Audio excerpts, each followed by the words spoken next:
All right, YouTube. Jennifer Rubin at WAPO is very, very worried that because Donald Trump is going to become the Republican nominee, Ron Paul will become the Secretary of State. Now, there are several things we have to mention when we talk about the dynamic between Paul and Trump. For myself, I will say this, in the interest of full disclosure, I did vote for Ron Paul in 2012. I had not yet joined the libertarian movement.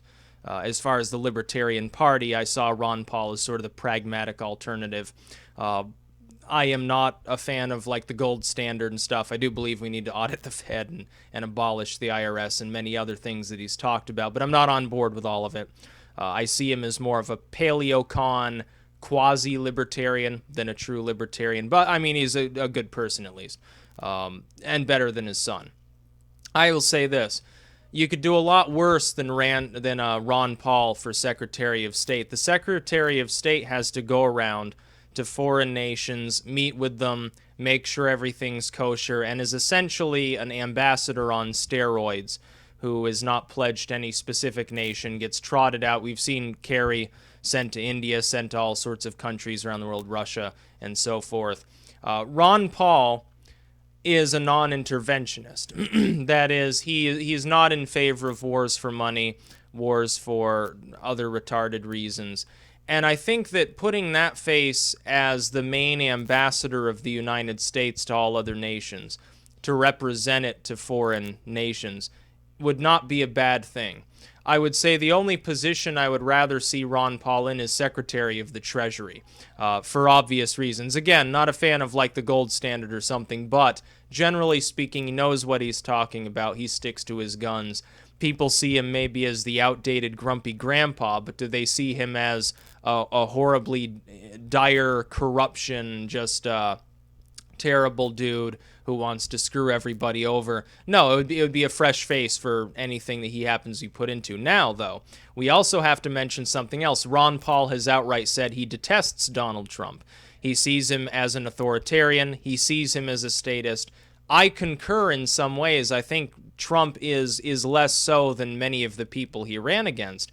But let's not mince words. He still is an authoritarian by libertarian standards. Less so, yes, but I mean, is arsenic good for you just because ricin is more poisonous? Not necessarily. Not saying, again, Trump isn't an acceptable person to lead the country, but the office of the presidency, its power has been continually expanded for some time. We've had, when people talked about Bush being an imperial president, they should have said the same about Bill. They should have said the same about everyone since after Eisenhower really left office. The sort of Ike JFK era was sort of the end of the president as the voice of the people against the possibility of the legislature being corrupt, and the dawning of the new era where we knew the legislature was corrupt and hopefully the president occasionally stands up to them and isn't just off being corrupt him or herself as well. And so I think Ron Paul would be a good choice. It would balance things. Look, the Republican core wants Trump to choose like a cabinet full of neoconservatives to justify why he's there. Otherwise, people like Paul Ryan will say, I'll never back him. Well, why shouldn't those that lean towards libertarianism finally get something that they deserve? I mean, Ron Paul, about 15% of the Republican Party backed him in 2012. That 15% largely abandoned ship the second that Romney became the nominee. Putting Ron Paul anywhere on his ticket, even paying lip service to him having one good idea, would immediately ensure Donald Trump the election. That's all he has to do. The libertarian movement is becoming more purist to the point where Gary Johnson's pragmatic libertarianism is now seen as crumbling. It's seen as no longer fully representative of the libertarian movement.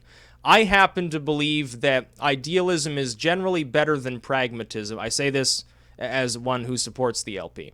Pragmatism should be subjugated to idealism when it can be. But in a case where your idealism will lead nowhere, you must use pragmatism. That's why I back Gary Johnson. I may not fully agree with his slightly libertarian, slightly progressive mix of policy beliefs, I may even like McAfee more on some of these tokens, but is if the Libertarian Party were to take the presidency, would a Libertarian president ultimately be able to do all of the things that a Libertarian purist wants to do? The answer is no, because the legislature would block everything. But can someone like Gary Johnson de-escalate the drug war and slow down and begin reversing interventionism and slash taxes with the help of one or both parties on many of these issues? The answer is yes. Yes, they could, and they'd be remembered as a great president, setting the groundwork for a future more purist libertarian to have at least part of the legislature as well on their side and allow them to do more, allow them to get us closer to an actual libertarian society in which we are far richer, we are far safer, and things are going far better in general.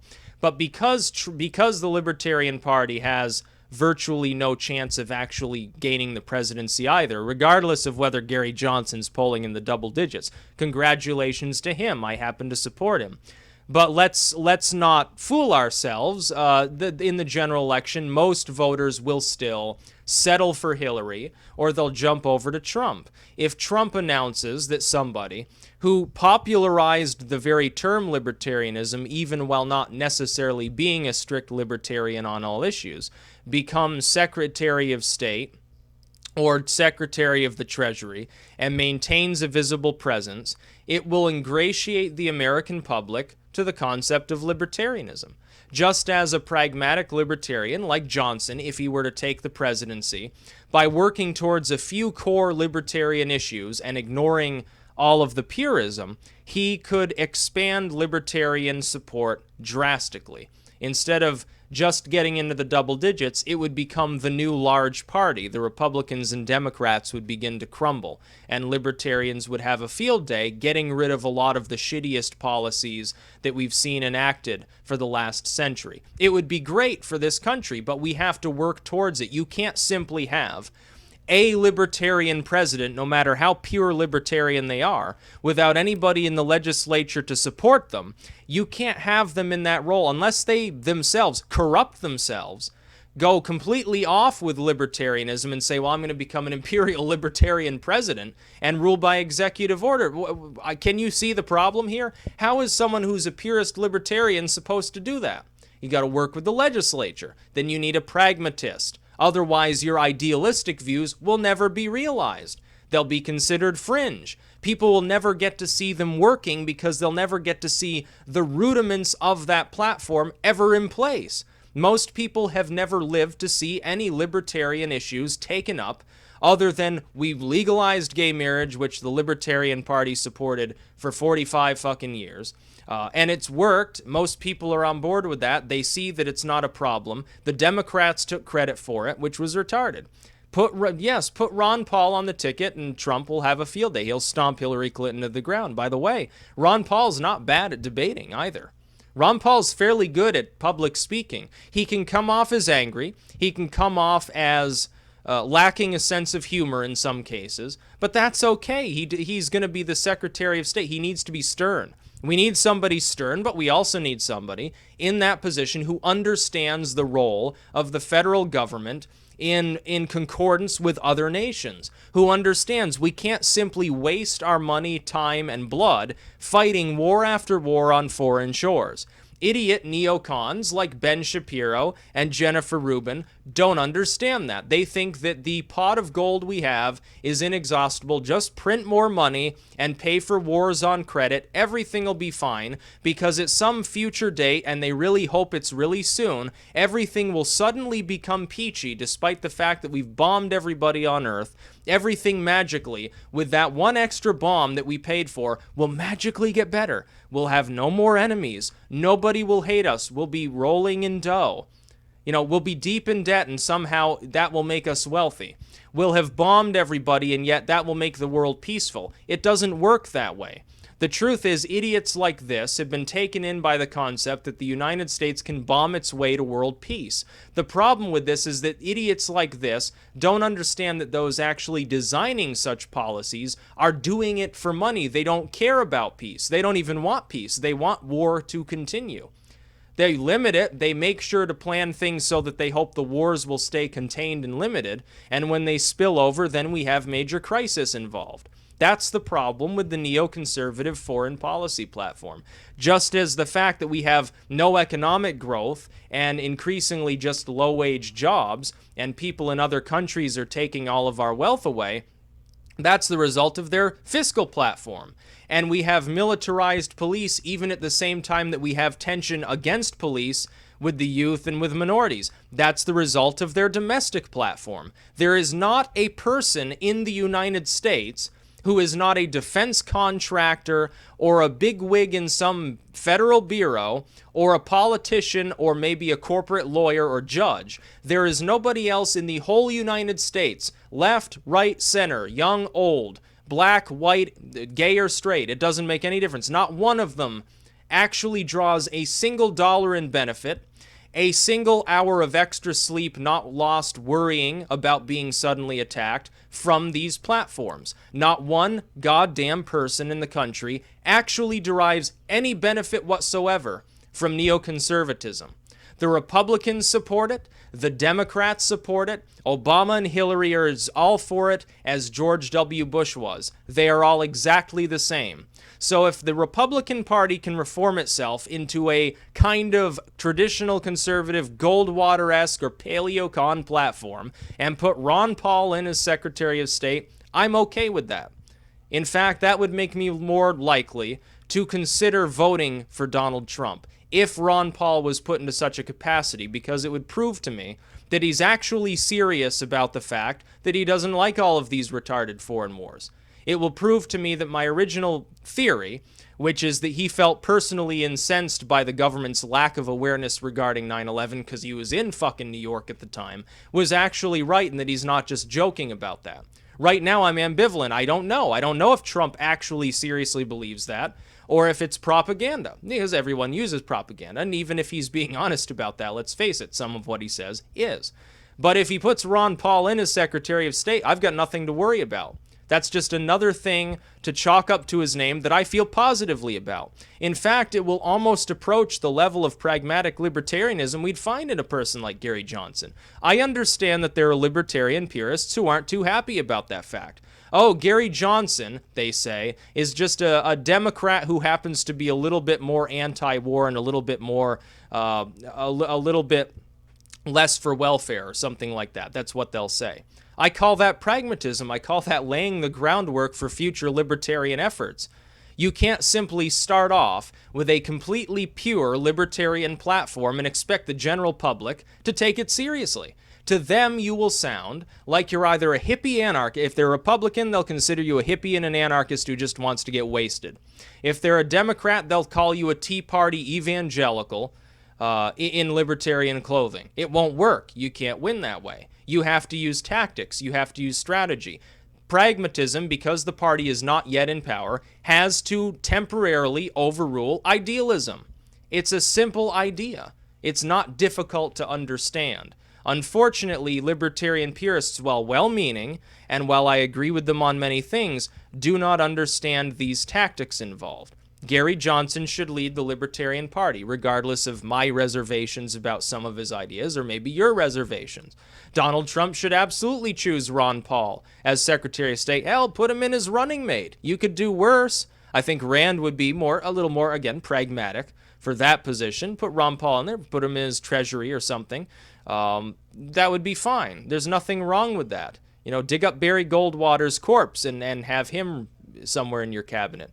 Again, at this point, with the government as shitty as it is, in many cases, arguably, if you were to just go to the graveyard and dig a bunch of corpses up and prop them up in their caskets and find their names and put them in as like running mate, Secretary of Treasury, Secretary of Defense, they'd probably do a better job than many incarnations of government we've suffered through lately. Let's face it, at least since the 50s and 60s. So yeah, there's my opinion on that. I don't find anything wrong. Why would I be incensed? Why would I be scared about Ron Paul being back in government in some official capacity? I think that'd be a great idea. I voted for the dude to become the next U.S. president the last time around before Mitt Romney fucked things up and the Republicans changed their rules. And funnily enough, it was their rule changes that allowed Trump to run away with this. So I sit there laughing. I told him at the time, I said, this isn't going to be good for you in the future. The neocons are going to die off. None of them cared. They said, oh, well, Mitt Romney will be back. He'll do it next time. No, he won't. An establishment conservative will never win the nomination again with the rule changes that you've made. How does that make you feel? The conservative movement, so-called, isn't even conservative. The extreme conservatives are just a bunch of evangelical moralists. The moderate conservatives are just a bunch of fucking neocon warhawks. That's all they are. They're conservative because they want more wars for oil. Just as the Democratic moderates are just a bunch of neocons who want wars for oil too. And the progressives are just a bunch of retard socialists, so they're not that much better. Maybe they understand foreign affairs a little bit better on the fiscal affairs. They want to implode our economy altogether. It won't be dragging itself along like a cripple because somebody like Bernie Sanders or Elizabeth Warren will come up behind that crippled, crawling economy and hammer it in the back of the head with a brick.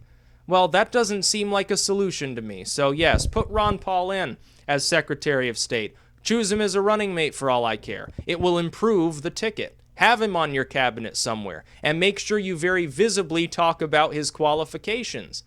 Talk about auditing the Fed. You do that, every occupier will vote for you. They're not going to vote for Hillary Clinton. They like Bernie, and they don't care if Bernie jumps aboard the Hillary Clinton train. They're not going to vote for her anyway, let's face it. They'd vote for Trump before they'd vote for her.